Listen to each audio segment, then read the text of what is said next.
Huling araw na ng Pamaskong Handog Project ng radyo natin Gimba ngayong Biyernes, no, December 20.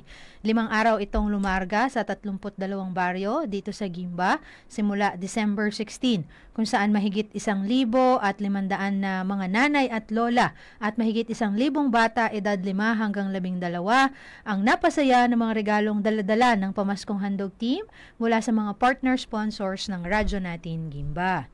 Ngayong Kapaskuhan, isinabuhay ng proyekto ang layuning Operation Damayan na sama-sama at tulong-tulong sa paglilingkod sa mga maralita para ipadama ang tunay na kahulugan ng Pasko, ang pagbibigayan, pagmamahalan at pakikipagkapwa-tao. Naging benepisyaryo dito ang pamilya ng mga manggagawang bukid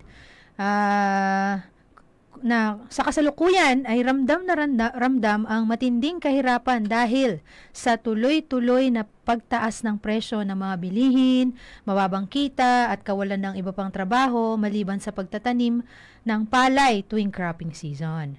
Ngayon nga ay panahon na ng taniman. Ang kanilang kita ay na-advance na o naiutang na.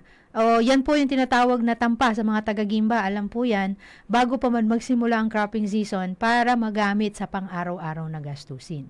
Kaya naman, may pagkakataon na sinusundan natin ang mga manggagawang bukid sa kanilang taniman upang hindi maantala ang kanilang trabaho at maipamigay ang regalo pagkaahon nila sa mga bukid. Namahagi ng bigas at pansit, dagdag pang Noche Buena at mga damit pamasko para sa mga bata upang mairaos ang parating na holiday season.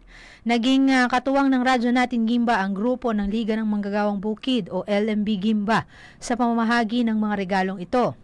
Ito na ang ika-19 na taon na isinasagawa ang Pamaskong Handog Project at lubos nga ang pasasalamat natin sa mga sponsors na taon-taon ay kaagapay, lalo na ang Gimbanians Association of Manitoba, Canada, ang FMN Group of Companies na pag-aari ng negosyanteng si Sir Fernando Ading Nicandro na Tubong Gimba at syempre ang punong bayan ng ating munisipalidad na si Mayor Jesolito Doclito Galapon. Ayan. Sa mga nanonood po ng ating Facebook Live at YouTube streaming, kaninang umaga, pagkatapos na mamahagi ng Pamaskong Handog sa Partida 2, may nadaanan na mga magsasaka dyan sa Partida 1. No? Kaya naman yung mga iba pang pansit na natitira ay ipinamahagi doon sa mga kakaahon lang na mga manggagawang bukid na nagtatanim doon sa area. Kaya ito po, kung napapanood ninyo yung ating Facebook, kung napapanood ninyo, ito sila mismo, no, yung Pamaskong Handog team natin ay nasa taniman, no, sa bukid mismo, kung saan nag-aabang yung mga manggagawang bukid natin. Kasi hindi naman natin pwede na pahintuin yung mga yan ano yung schedule nila. Guluhin yung schedule nila, kaya isinunod natin yan doon sa kanilang mga areas ng taniman, pati yung panahon na libre na sila, no? Yung ibang mga baryo ganun tinapos yung schedule para yung schedule ng pagtatanim para hindi sila maabala doon sa kanilang hanap buhay, lalo na yung kalakhan sa mga yan ay nakatampa na, no?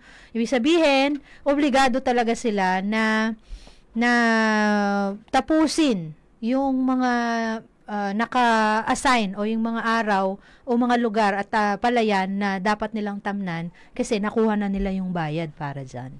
Ayun. So, congratulations po sa ating Pamaskong Handog team at sa radyo natin Gimba dito sa Pamaskong Handog Project na naging makabuluhan at syempre kung ako ang tatanungin mo ay naging matagumpay ang pagsasagawa. Sa kabila ng krisis na nararasan natin, marami pa rin ang gustong tumulong sa ating mga kababayan. Kaya thank you po sa lahat ng sponsors, lahat po kayo nabanggit na kanina, no?